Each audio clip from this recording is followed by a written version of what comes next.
There are three reasons why you don't have the life you want. The first is that you don't know what you want. The second is that you vaguely or completely know what you want, but you don't know how to get there. And the third is that you might know what you want, but you feel that it's impossible. You think you can't get it. All these problems are there's three problems, but you can put them actually into two categories, like two problems, and ultimately they're all the same problem. When I was in my 30s, like 15 years ago, for a while there, I had no job and I was waking up really like at 4 in the afternoon. And for a period, I spent many months doing nothing except playing video games. It was a very dark time. Okay. And so now, presently, so I'm creating about 20 YouTube videos a week. I'm about to launch my fifth YouTube channel. I've written 30,000 words of a novel, which I really need to finish. Hoping to do a rush until the end of the year to finish that. I've written over 100 songs. I did two 1-month challenges a couple of years ago. 2 years in a row where I wrote one song a day and I posted it on YouTube, like successfully. And not all songs were great, but I was pretty happy with the result. And the fact is, I did do it, wrote the song, practiced the song, published it, did that for a month, 2 years in a row. And I built a website with, I'm not bragging, I'm just saying I was a guy. I was really in a bad way. That's the thing, not so long ago. And I've worked on a website for many years. It's bugged now, but it's I need to fix some bugs. But I created an encyclopedia of science fiction movies, and so far I have cataloged 6,300 sci-fi movies. All the sci-fi movies basically from 1895 to 2000, around 10 are cataloged. So I'm still missing about 5,000, but so there's that. And I built the website from the ground up. I entered 20,000 pages on the website with all the movies and the actors and all these things. So I did a lot of stuff, okay, but obviously I had to start somewhere, and I needed to get the ball rolling, and I didn't go from, playing Baldur's Gate 2 or whatever that PS2 game was for 6 months, from that to making 20 YouTube videos a week, Even like a year ago, I couldn't have done the 20 YouTube video a week, I think. So I said there are three categories. So don't know what you want, know what you want, but don't know how to get there. And you might know or might not know, doesn't matter, but you might know what you want, but you feel you can't get it. You feel that you're too stupid, too lazy, too whatever. Okay, you're too old or too young. Usually it's more likely that you're too you feel you're too old, but all these things. The first two really don't know what you want or don't know how to get there. Okay, those are actually the same thing, because the issue here is that you actually know. I mean, I'm telling you this. Okay, a part of you actually does know how to get what you want and how to get there. Okay. The problem is that your conscious self doesn't know. And this might sound woo-woo because the culture is, I'm tempted to say our culture is stupid. Stupidity is not acknowledging what's in front of you, right, in a sense. And, we have we have an unconscious, okay, the whys and justifications, subjects for another video. But to cut a long story short, you have an unconscious and it's sending you messages all the time through mainly urges and intuitions and all that. And very often, what's getting in the way is there's something getting in the way of your conscious self receiving the message from your intuition, and the reason why actually ultimately it's all the same thing is because that feeling that you can't do it because too old, too lazy, too stupid, whatever. Okay, that's a story. Okay, that it feels like you because you're so used to it, and it feels so powerful, and it has all those thoughts and feelings, and it feels so dense and solid. But it's just a story. And that story kind of lives, that's the thing that lives between your intuition and your consciousness, like your like what you think of as you. You think of yourself as this person with all these feelings and these thoughts, but actually you're the tip of the iceberg. Your consciousness is the tip of the iceberg, and your intuition is your truest, deepest self. Okay, and in the middle, there's all these thoughts and feelings and emotions, all of these things, and we associate our like we have this idea of ourselves as that glob of feelings and habits and all these things.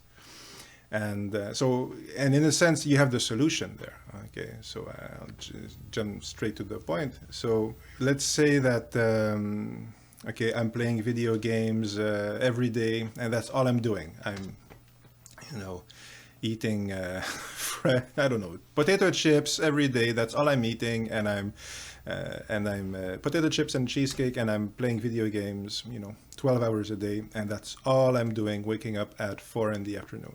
Okay, well, I can guarantee you that you feel bad if you do that. Okay, and at that stage, you'll say, well, I'm this, I'm stupid, I'm lazy, all these things, I'm a mess up, whatever. Well,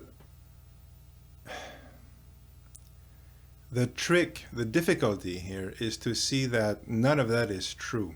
Okay, what makes it seem true? Okay, yeah, you're the one saying I. You're not the sentence. You're not the statement. You're not what you're observing. Okay, you're that thing, which is that entity, which is saying I. Okay, which is just a word. Okay, which is pointing to like your ingrained habits and feelings.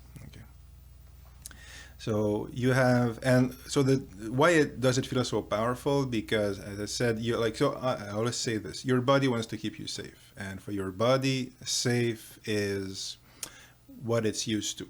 Okay, safe is what has gotten you, kept you alive up to this moment. Okay, so, and for instance, in my case, when I was playing all the video games, well, I didn't really know it at the time, but I knew I had a lot of trauma, which is very common. Okay, but we don't actually know, most of us, what trauma actually is. We have this idea that we have this kind of almost romantic idea. I'm so traumatized. We get some social credit from it. I don't know. That there's this. It exists in the culture. Okay, the idea of the traumatized person and with the repressed memory and Ripley in Aliens, and I have to return to the planet LV-426 to fight the aliens, to confront my fear and be freed from my trauma. That's not at all. I mean, Aliens obviously is a great movie, but and confronting your fears is a good thing, but that is not how you heal trauma. Okay, trauma is a physical response. I've done videos on that. You can check out also Irene Lyon's excellent videos. There's tons of good content now. But so if you have so one symptom in my case, for instance, of how the actual trauma was manifesting itself was like a deep feeling of being overwhelmed, and playing video games all day helped me deal with the feeling of overwhelm. So, I haven't checked with a clinician, but I'm pretty certain that that's what I was doing. I did that a few times in my life, and there was certain specific periods, and I know how I was feeling. And even though it made me feel awful, the playing video games all day periods, it still did the trick of helping me cope with really a powerful sense of feeling overwhelmed. Okay. And very often, whether it's trauma or other major life issues, if we've had no help or no really significant help, if we're trying to do it all by ourselves, very often we'll use whatever works, either like self-medication, like drugs or whatever, or or the video games. And obviously many of these tools, if you like, are massively unhealthy, and they have, for instance, the side effect of making us feel awful. But so how did I go from that to now? Okay, well, ultimately, what makes up this feeling that I'm a loser, all these things, okay? This identity that I can't do it, or I don't know how to do it, or I don't know how to get there, okay? The trouble with all that is that you have either beliefs, you have, ultimately it's a story, it's all beliefs, okay? It's all wrong beliefs. But what makes the belief seem real is a physical sensation and or an emotion, okay, and a story. So Scott Kiloby, for instance, a very cool guy, he has a process called Kiloby Inquiries, which helps with that. And I did some sessions with Scott. He's again a very cool guy, and helped me a lot. And so the idea here is that, so you need to untangle. There's meditations you can do, but even just seeing that you have this very strong feeling, which you call your identity, which is that you can't do anything and you don't know what you want and all these things. But there's a physical aspect and an emotional aspect, and then there's a narrative aspect, which is the thoughts and beliefs, okay? And if you mention the thoughts here, because we might say there's a mental aspect, because you have all these sentences that come in your mind, like I'm stupid, I'm lazy, all these things. And those are indeed thoughts, but they have no power in themselves. They have a power because there's a feeling attached to them. The thought itself is nothing. We have 60,000 thoughts a day. Most of them we never pay attention to. We pay attention to them, to those that sting, right? We pay attention to the thoughts that feel like they have some weight. Well, what is that weight? That weight is an emotion or a physical sensation. Okay. And that persistent self-sustaining loop of emotion and body sensations and thoughts, okay, which makes up a story, makes up the identity that we feel trapped in, and then we have to, so the idea then is you need to switch identity, and which sounds very woo-woo, and it's all like law of attraction is basically all about changing your identity. That's the core like secret teaching of the secret is actually that. But in your case, you don't need law of attraction, though some of the techniques are actually like really helpful. And ultimately, if you change your identity, you will attract new things in your life. Okay, and you will, you can definitely imagine the most dreamlike life you want, like you actually want, and very good chance you can have it. And I say very good chance instead of certainty, because many people start by saying, oh yeah, I have a $300 billion a month revenue, passive income, and live in this palace made of crystal and diamonds and gold. Well, some people will say that, but that's not actually what they desire. That's not, that's precisely it. That desire is just this mental image because they're looking for the idea of safety and comfort and wealth, which is actually what their intuition is trying to express. Okay, and the reason why the intuition, the message from the intuition isn't coming through is because there are all those physical sensations and emotions and thoughts, and we call them our identity. We need to look at the physical sensations, we need to look at the emotions, and we need to learn new habits. Okay, and there's again another video on that. How do you form new habits? Well, you have to form new habits in a way that is doable at the level you're at, the level of self-loathing or bad habits. You know, so you have to give yourself a task that is hard, so that you grow some will muscle or whatever. So it needs to be hard but taxing, but it can't be too taxing so that you go back into your safety zone, which is the identity you don't want. The body thing, we need to look at okay, the nutrition and sleep habits. And I'm not saying you need to completely, you know, go vegan or something like that, not at all. But it's just that, you know, if you're drinking 4 liters of Pepsi every day, which I did for a while in my 20s, you know, I was super depressed.